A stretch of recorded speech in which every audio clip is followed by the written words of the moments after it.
Orang-orang tua bijaksana yang diceritakan dalam Al-Quran, apabila mereka sudah berpikir tentang anak-anaknya, pertanyaan yang paling menggoda hati mereka tidak lain adalah ma ta'buduna min ba'di.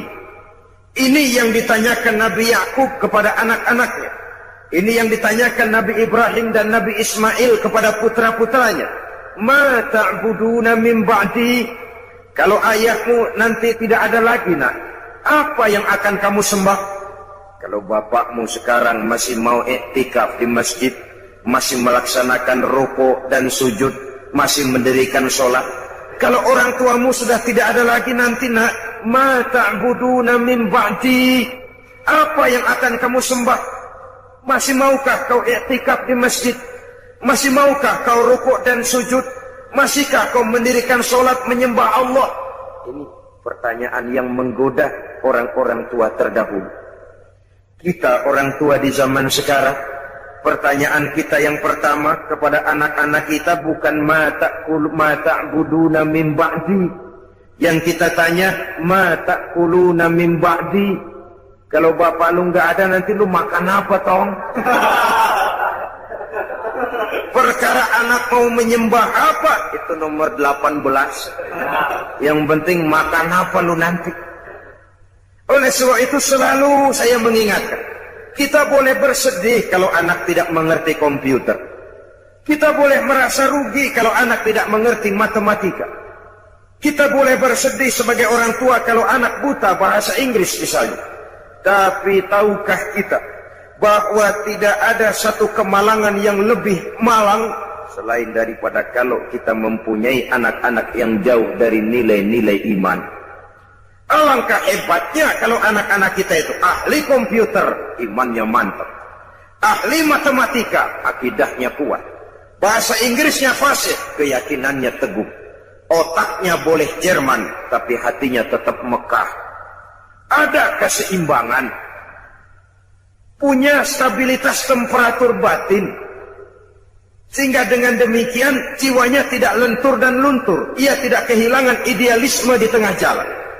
Beriman kepada Allah dengan sebenar-benarnya, meresap sampai ke tulang sumsum yang dibuktikan dengan amal perbuatan kita. Kalau sekedar beriman, sekedar berucap saja rasanya mudah. Sebab itu yang dikatakan iman yang sebenarnya itu ialah iqrarun bil lisan wa tasdiqun bil qalbi wa amalun bil arkan.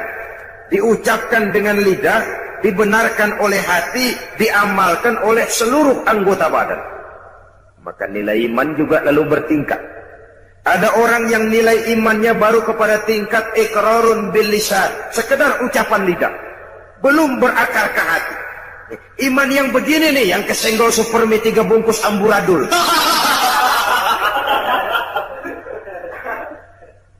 Imannya baru sekedar iqrarun bil lisan, sekedar ucapan lidah, belum berakar di hati. Mudah goyah seperti buih di lautan. Ada yang selain sudah diucapkan oleh lidah, dimantapkan, dibenarkan oleh hati. Lidahnya mengucapkan amantu billah, saya beriman kepada Allah. Hatinya meyakinkan itu sedalam-dalamnya, tapi belum diamalkan melalui anggota badannya. Oh, saya sih biar nggak sembahyang, iman mantep mas. Mantep. Jangan coba-coba ganggu agama saya, tak celurit sampean. Sembahyang nggak, agama dihina, marah bukan main. Ya lumayan. Fanatismenya tinggi. Saudara-saudara, nilai iman yang tertinggi itu setelah diucapkan oleh lidah, diamalkan oleh seluruh anggota, dibenarkan oleh hati, diamalkan oleh seluruh anggota badan. Nyawa taruhannya, iman tidak goyah. Nah, beriman kalau belum dapat hidayah itu sulit. Tapi menjaga iman setelah mendapat hidayah jauh lebih sulit. Tantangan semakin berat. Tapi mari pada kesempatan ini kita bercermin dari perjalanan hidup seorang wanita bernama Masito. Saudara kenal Masito? Kenal? Di mana kenalannya? Dalam sejarah Masito ini wanita budiman yang teguh menjaga iman. Menurut riwayat, dia ini kan hidup dan tinggal di istana Fir'aun menjadi penyisir rambut keluarga istana. Satu hari sedang menyisiri rambut, jatuh sisir itu. Mulutnya refleks berkata, "Ya Allah," sisir jatuh ke bawah. Kata-kata Allah ini didengar oleh intel Fir'aun. Dilaporkan kepada Fir'aun. "Lapor, bos." Kata Fir'aun, "Ada apa? Ada bahaya." "Bahaya apa?" "Ada orang menyebut-nyebut Allah. Ini kan bisa mengganggu stabilitas ketuhanan Tuhan ini. Kalau dibiarkan bahaya." "Oh, begitu?" "Iya." "Siapa manusianya?" "Masito." "Masito?" "Oh. Tangkap. Masito." Saya ada dengar-dengar kamu menyebut-nyebut Allah ya?" "Iya." "Emangnya kenapa?" "Siapa Allah itu Masito?"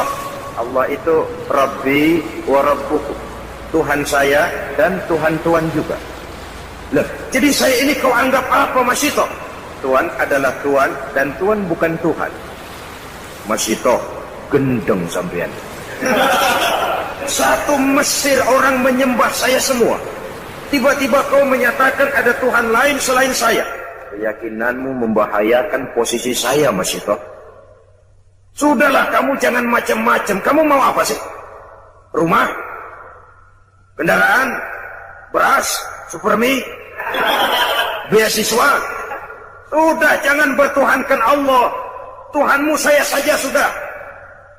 Tidak bisa, Masito. Tidak bisa, Fir'aun, kata Masito. Rabbi Allah, Tuhan saya tetap Allah. Kamu tetap dengan keyakinanmu seperti itu? Tetap. Dan kamu tahu resikonya? Apa? Kamu akan saya siksa, Masito. Silahkan. Kamu berani? Demi iman. Kamu memang gila, Masito. Fir'aun, Tuhan boleh beli jasad saya, tapi jangan mimpi bisa membeli jiwa saya. Tuhan boleh kuasai jasmani saya, tapi jangan mimpi bahwa Tuhan akan bisa menguasai akidah dan keyakinan saya. Nekat kamu, Masito ya. Apa boleh buat, On? Fir'aun, itu tuh manggilnya On. Tidak cuma sekedar saya siksa, Masito, kamu akan saya bunuh. Boleh? Kamu tidak takut mati? Sekarang saya mati, nanti juga saya mati, Fir'aun. Dan bagaimanapun lebih baik mati berkalang tanah daripada hidup bercermin bangkai. Adalah lebih terhormat melarat karena mempertahankan iman daripada saya hidup mewah dengan menjual akidah. Biar nyawa berpisah dari badan, asal iman jangan berpisah dari hati. Terlalu mahal akidah ini kalau harus ditukar dengan kesenangan dunia yang tidak seberapa, Un. Tidak cuma kamu, Masito, anak-anakmu akan saya bunuh. Boleh. Kamu tidak sayang dan cinta kepada anak-anakmu? Jangan tanya soal itu, Fir'aun. Saya ibu mereka yang melahirkan mereka dalam pilihan antara hidup dan mati. Saya besarkan mereka dengan untayan air mata, cucuran keringat, kadang genangan darah. Tidak ada ibu yang tidak cinta dan sayang kepada anaknya. Tapi ini akidah. Iman saya lebih mahal daripada kecintaan saya kepada anak-anak saya. Saya rela berpisah dengan mereka untuk iman. Tidak cuma anak-anakmu, Masito, suamimu akan saya bunuh. Silahkan. Muangkel Fir'aun, kemarahannya sampai kepada puncaknya. Dia panggil tentaranya, siapkan tungku yang besar, isi dengan air, rebus sampai mendidih. Dicari tungku yang besar, bapak moyangnya kuali. Lalu disiapkan kayu bakar, diisi tungku itu dengan air, direbus air ini. Beberapa lama kemudian air bergolak, menggelegak, panas. Nah, Masito, kamu lihat air sudah bergolak, menggelegak karena panas. Sudah, Kau dan anak-anakmu satu-satu akan saya masukkan ke air itu. Biar kamu tahu bagaimana tidak enaknya mati. Sudah, Tuhanmu tidak sanggup menolong kamu. Coba kamu nyembah saya, aman. Kamu tidak akan saya rebus. Firaun, sudah jangan banyak omong. Kalau kamu mau laksanakan, laksanakan saja. Jangan mimpi saya akan berubah akidah. Rabbi Allah, nyawa taruhannya. Tuhan saya tetap Allah. Mulai. Anaknya dulu. Masito, lihat, anakku yang pertama akan saya mulai. Diangkat oleh Al-Gojo, anak ini dimasukkan ke tungku yang berisi air mendidih. Bergolak air, masuk si anak ke dalam air, menggelepar, meregang nyawa. Masito dengan air mata berurai membasahi pipi, menyaksikan anaknya menggelepar menghadapi ajal. Selamat jalan, nak. Ibu sayang kepadamu. Ibu cinta kepadamu, nak. Tapi ini akidah. Ini lebih mahal dari segalanya, nak. Ibu ikhlas. Mudah-mudahan nanti kita bisa berkumpul di akhirat di bawah naungan ridho Allah. Kuatkan hatimu, nak. Jaga teguh iman. Jangan menyembah Fir'aun. Gugur anak sebagai syahid. Anaknya yang kedua, ketiga, dan selanjutnya. Masito sendiri sampai kemudian suaminya. Seluruhnya gugur di air yang mendidih untuk mempertahankan iman. Kalau Masito, suaminya, anak-anaknya, nyawa taruhannya, nyawa mereka lepas, dan iman tidak goyah. Adakah intan yang lebih mahal? Adakah mutiara yang lebih berharga selain daripada nilai-nilai iman ini? Tidak ada. Jikalau dia hancur, jikalau dia sudah tidak ada, apalagi yang bisa kita banggakan di dalam kehidupan. Sebab itu, satu kali la ilaha illallah. Mari kita pasang tekad sampai mati, sampai tetes darah yang paling penghabisan, tetap la ilaha illallah. Karena Islam kita hidup, untuk Islam kita berjuang, dan dalam Islam kita ingin kembali menghadap Allah Subhanahu wa ta'ala. Saudara-saudara kaum muslimin rahimakumullah.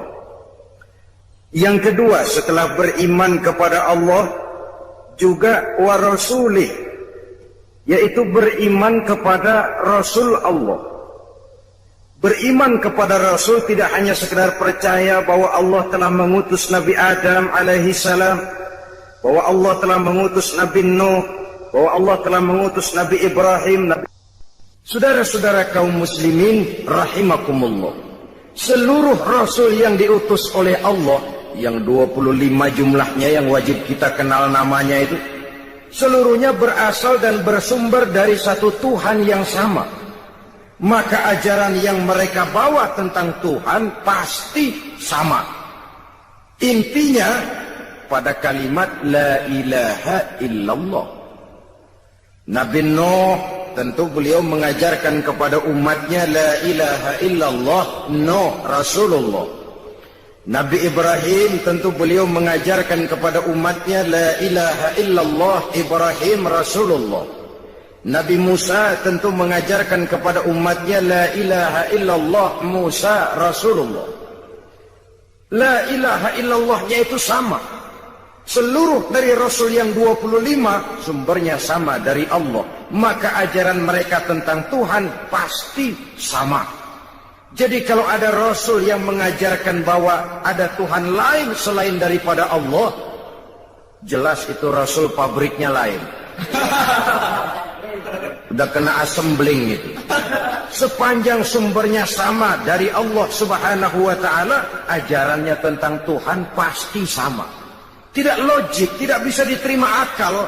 Kalau Allah mengutus Nabi Nuh lalu bilang, Nuh, ajarkan kepada umatmu aku Esa.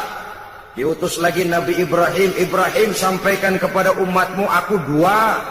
Diutus lagi Nabi Isa, Isa ajarkan kepada umatmu aku Tiga. Ini Tuhan macam apa ini? Tuhan tidak konsekuen. Kepada seluruh Rasul yang diutus Allah, misinya sama, prinsipnya la ilaha illallah. Kenapa Allah memerlukan mengutus Rasul? Apa tidak bisa Allah berhadapan langsung saja dengan manusia? Bisa. Tapi keterbatasan manusia itulah yang tidak memungkinkan manusia untuk secara langsung berhadapan dengan kebesaran Allah Subhanahu wa ta'ala. Maka dengan sifat rahmahnya Allah diutus para rasul.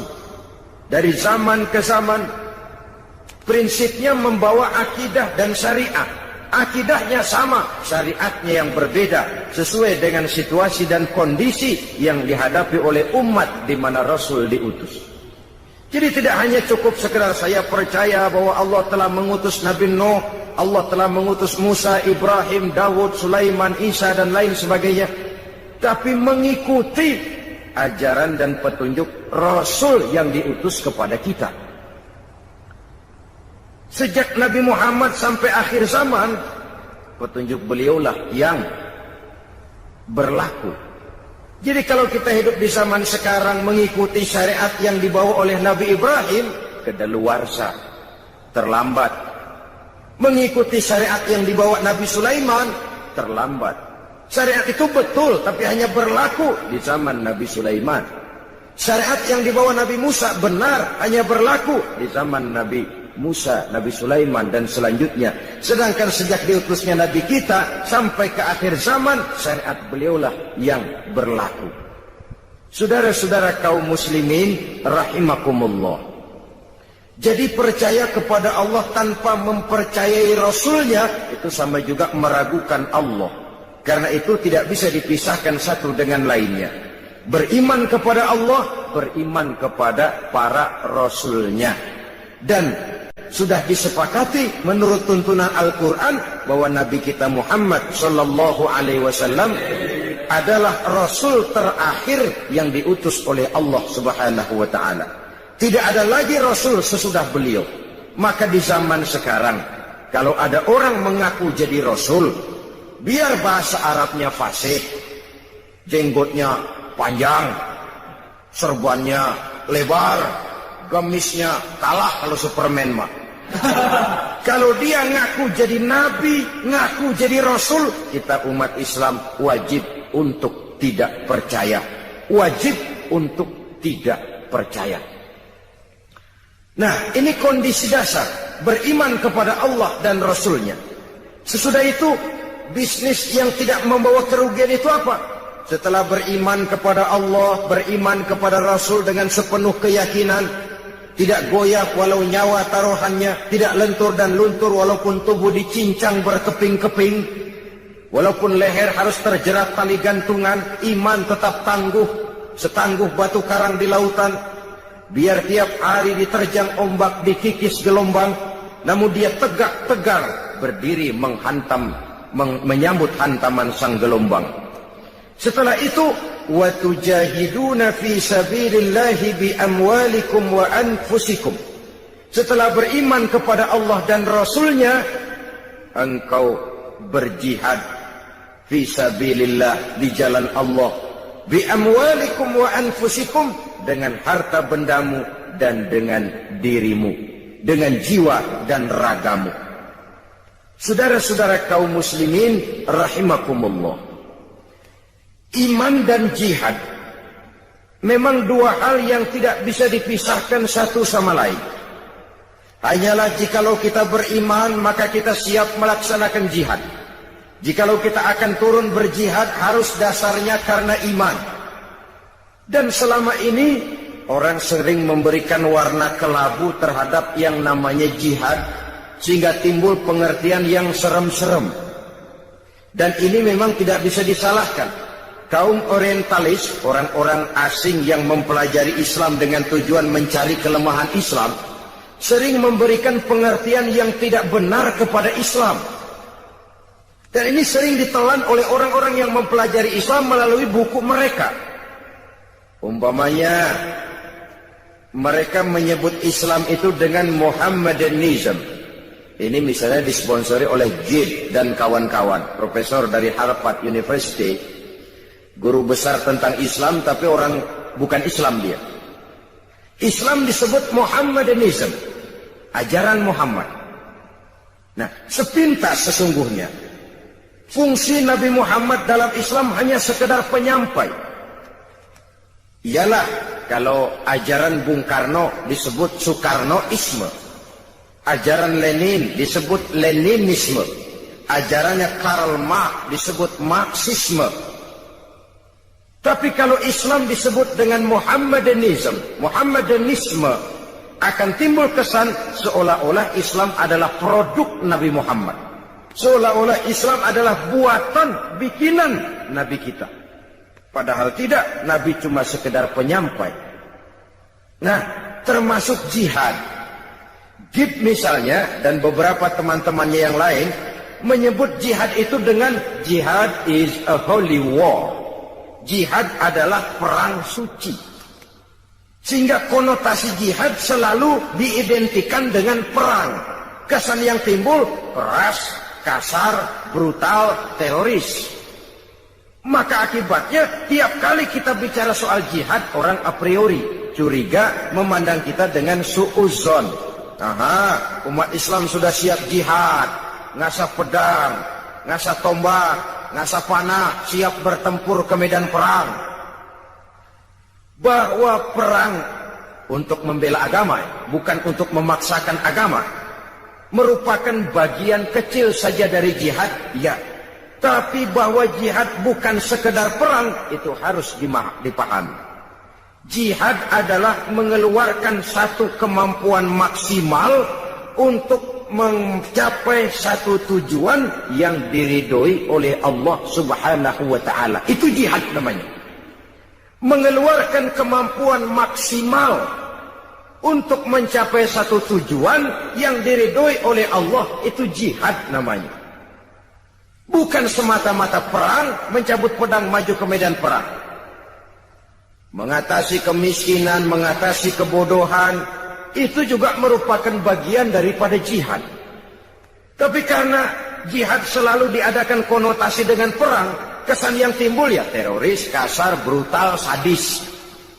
Dan itu memang sengaja ditiupkan oleh kaum orientalis, sebab mereka paling takut dengan semangat jihad daripada umat Islam ini.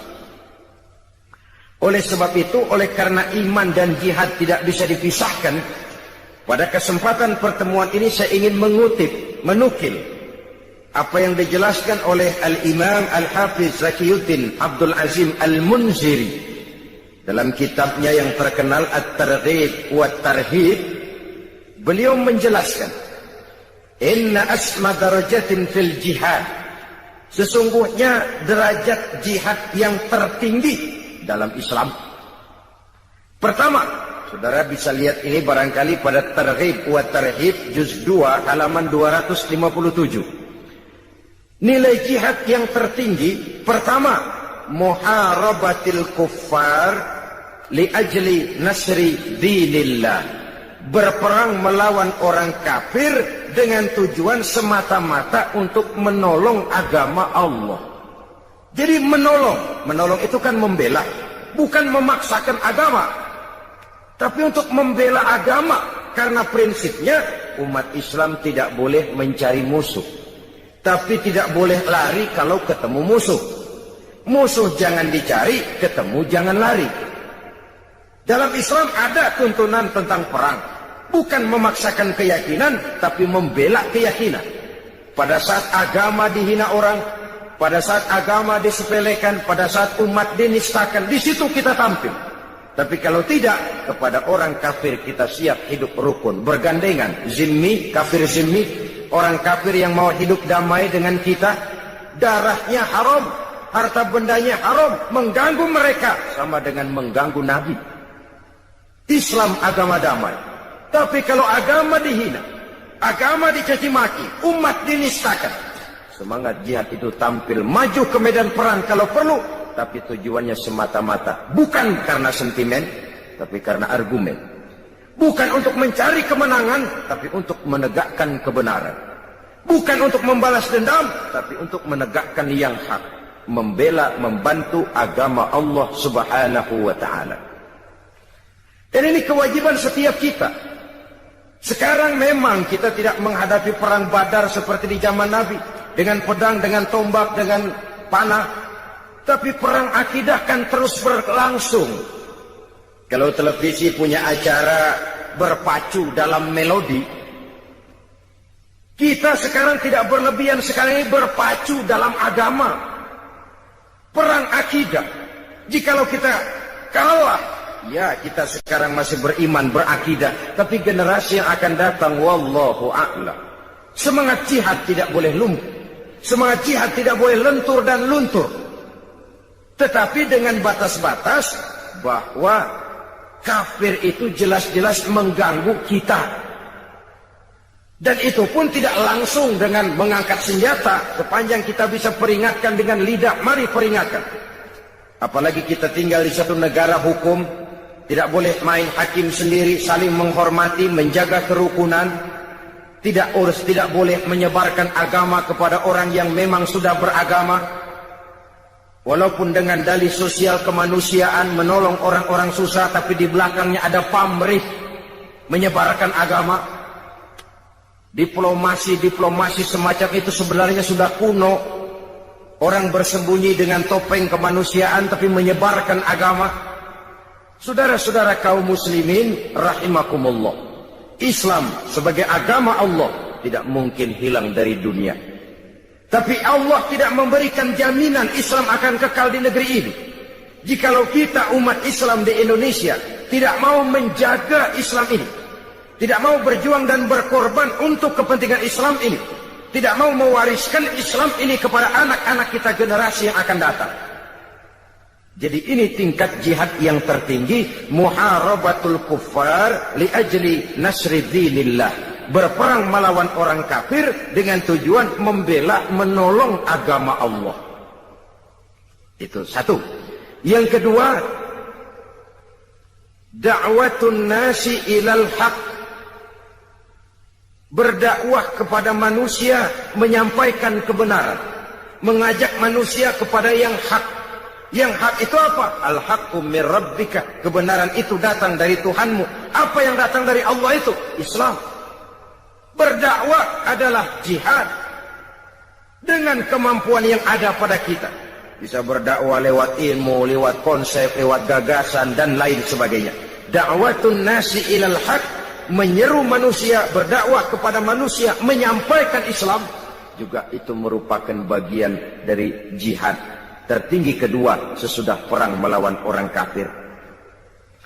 Yang ketiga, mujahadatun nafsi bittahalli bil makarim wattakhalli 'anir razail. Jihad ketiga yang tertinggi, berjihad melawan hawa nafsu dengan menghiasi diri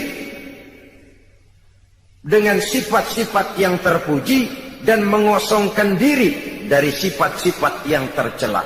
Itu jihad melawan nafsu, mengosongkan diri dari akhlak yang tercela, menghiasi diri dengan akhlak yang terpuji. Bagaimana kita berjuang menghilangkan hasud, sum'ah, riya, takabbur, ujub dan lain sebagainya. Lalu bagaimana menghiasi diri dengan sabar, tawadhu, qanaah, ikhlas, yakin dan lain sebagainya. Itu juga merupakan jihad. Sebab kalau tidak jihad yang jadi landasan dasarnya, sulit untuk melakukan hal semacam ini. Yang keempat, mujahadatus syaitan bidaf'i ma ya'ti bihi minas syubuhat. Berjihad menghadapi setan dengan menolak hal-hal syubuhat yang dibawa oleh setan. Setan itu kalau dia tidak bisa membawa kita ke jalan zalim, kegelapan, dia bikin samar-samar jalanan. Dia bikin remeng-remeng. Gelap nih, udah jelas kita nggak mau menempuh. Minuman keras haram, itu mutlak. Nah, setan bikin remeng-remeng dah. Kalau nggak teler mah kagak. Enggak katanya. Dibikinnya remeng-remeng. Itu menolak yang kayak begitu itu memerlukan jihad. Saudara hadirin, ma'asyiral muslimin yang berbahagia.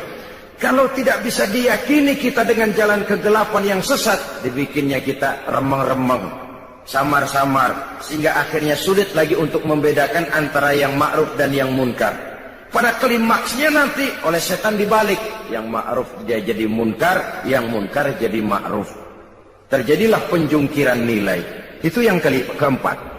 Yang kelima, tarku majalisi su'i, meninggalkan majelis yang jahat, meninggalkan lingkungan pergaulan yang jahat. Kita tahu lingkungan sangat besar pengaruhnya dalam ikut membentuk kepribadian manusia. Sehingga kata Syauqi dalam sebaik syairnya, man asyaral asrafa asya musyarrafan wa muasyiral anzali ghairu musyarrafin. Awalam taral jildal hakira muqabbalan bisagri lamma sara jildal mushaf. Siapa yang berteman dengan orang mulia, dia akan ikut menjadi mulia. Tapi siapa berteman dengan orang hina, dia tidak akan ikut menjadi mulia.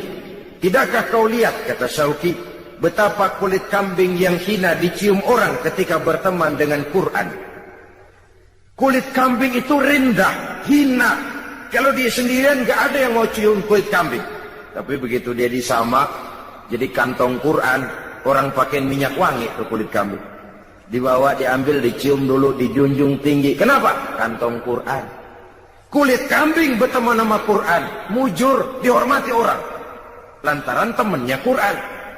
Tapi begitu tuh kulit kambing berteman sama kayu, jadi beduk. Orang kemplang dulu. Subuh gelap-gelap orang kemplangin udah. Itu kalau dipikir-pikir dikit banget tuh. Salam ini temen doang tuh kulit kambing. Yang temennya Quran dihormatin, yang temennya kayu lantaran beduk, orang gaplokin dulu. Jadi terutama adik-adik remaja, para pemuda, sebagai pemuda bergaul dengan siapa saja silakan bergaul, tapi harus punya filter. Namanya remaja tidak bergaul pun tidak baik. Ndelohom gelenggem di rumah, ngitungin kasok mulu. Bergaulah. Dengan bergaul nuansa pandangan wawasan terbuka. Dengan bergaul banyak yang kita serap dari pergaulan. Tapi harus punya filter. Meninggalkan lingkungan pergaulan yang jahat. Dia kenal penjahat boleh untuk terhindar dari kejahatannya. Tapi jangan lupa kadang-kadang getah yang ikut. Saudara hadirin yang saya hormati, jadi dengan demikian lingkungan pergaulan ini sangat besar pengaruhnya dalam ikut membentuk kepribadian manusia. Oleh karena itu, tarku majalisi su'i, meninggalkan lingkungan yang jahat itu jihad dan itu berat. Orang kalau ngadain kumpulan ngaji seret banget, kayak narik bambu dari ujung. Kita getok rumahnya, ngajinya duluan dah. Duluan, saya nyusul belakangan. Ya tentu, masa nyusul duluan, tentu saja belakangan. Saudara-saudara, tapi kalau kita membentuk satu pub, satu klub yang tidak berorientasi kepada kehidupan beragama, itu gampang benar suburnya itu. Banyak peminatnya. Tapi kalau sudah namanya majelis taklim atau kegiatan sosial menyantuni yatim piatu, peminatnya rasanya langka, seret. Coba adakan pengajian. Kadang-kadang yang datang dari itu ke itu juga. Tapi begitu pengajian bikin piknik, 2016 yang dapat. Banyak bukan main. Ini kan apa yang disabdakan Nabi.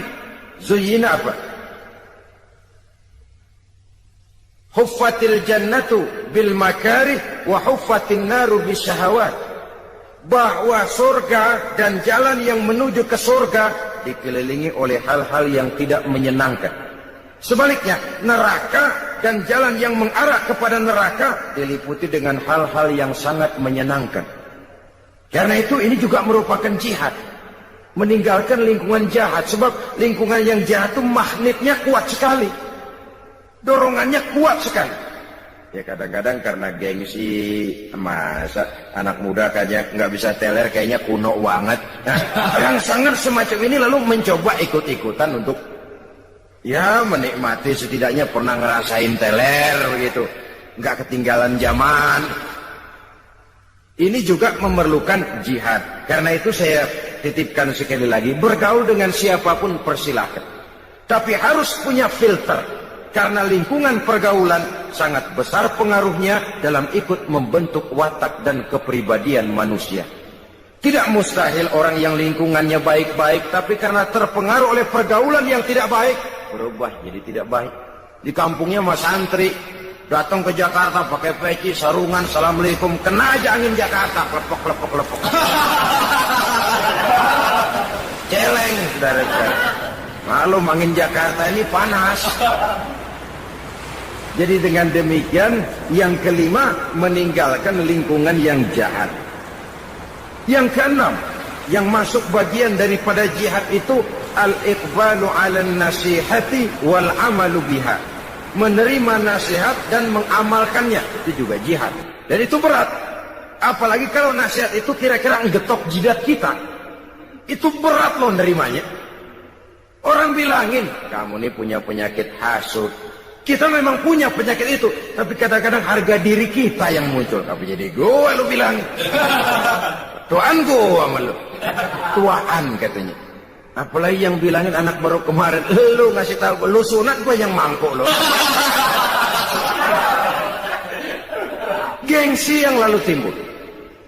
Menerima nasihat dan mengamalkannya secara ikhlas itu berat, karena itu mengakui kekurangan diri.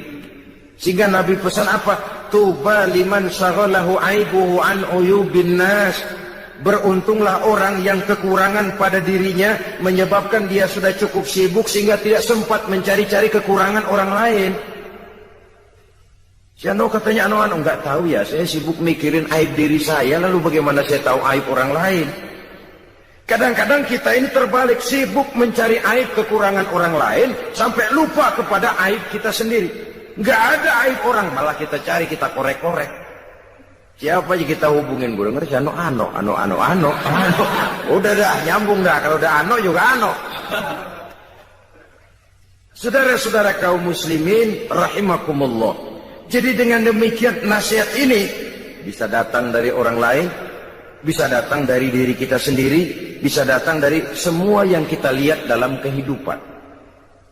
Semuanya kita terima, kita amalkan yang baiknya, kita saring yang tidak baiknya untuk tidak kita gunakan di dalam kehidupan. Jadi dengan demikian termasuk memerangi kemiskinan, memberantas kebodohan, jihad, menyantuni yatim piatu, jihad, mengembangkan majelis taklim, jihad, memakmurkan masjid, jihad. Kata-kata jihad itu sangat luas. Bahkan istiqomah dalam beribadah kepada Allah Subhanahu wa ta'ala juga merupakan jihad. Nah, kalau demikian halnya, apa alat yang dipakai untuk melaksanakan jihad? Pertama amwal, yang kedua anfus. Dengan segenap harta bendamu dan dengan jiwa dan ragamu. Harta benda ini, jiwa raga ini siap kita gunakan untuk jihad fisabilillah. Dalam artian yang seluas-luasnya. Bukan dalam artian yang sempit.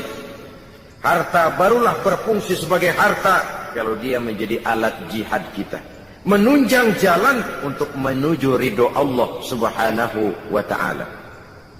Lagi pula apa sih yang kita miliki dalam arti mutlak di dunia ini? Kita cuma sekedar hak guna pakai. Harta itu titipan. Kita kumpulkan sebanyak-banyaknya sesuatu yang kita tidak akan bawa pulang ke alam barzakh nanti. Kita sibuk menghalalkan segala cara. Kalau perlu 7 turunan kita tidak ingin miskin. Tetapi kita sadar itu tidak akan kita bawa nanti ke alam barzakh. Itu semua cuma sekedar hak guna pakai. Hak mutlak hanya untuk Allah Azza wa Jalla. Harta dan diri, jiwa dan raga sepenuhnya sudah kita kontrak, sudah kita adakan satu transaksi dalam bisnis ini untuk kita gunakan sebagai jihad di jalan Allah Subhanahu wa ta'ala. Satu kali bisnis ini sudah kita tujukan kepada Allah, jangan berbisnis kepada yang selain Allah. Amwal dan anfus, harta dan jiwa dan raga, seluruhnya sudah kita transaksikan kepada Allah Subhanahu wa ta'ala. Itulah saham kita, amwal dan anfus. Kalau itu tidak kita salurkan di jalan Allah, kita tidak akan punya saham untuk kehidupan di akhirat nanti. Saudara-saudara kaum muslimin rahimakumullah.